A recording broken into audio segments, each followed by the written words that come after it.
And special thanks to our friends at this company who were nice enough to send us this shower head. Very nice looking box, high negative ion shower. So let's open this up, see what we have here. We have, wow, a stick-on mount, okay.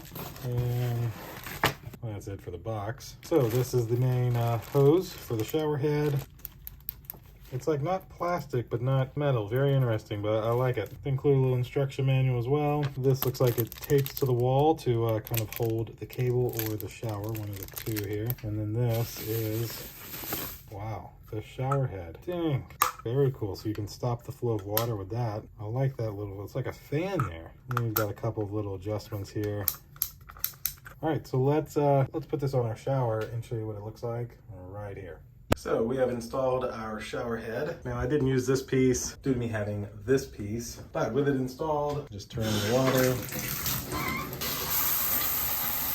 Look at that, you can see it spin. Oh, that's cool. You can press this button to stop the water flow, which is pretty cool. And of course, press it to start it. And then there's this setting, and that setting. That's like a much wider setting. That setting, it's like a jet stream there, yeah. That will essentially do it for this shower head. Thanks again to the company who was nice enough to send it to me. Thank you all for watching. We'll see you in the next one. Deuces.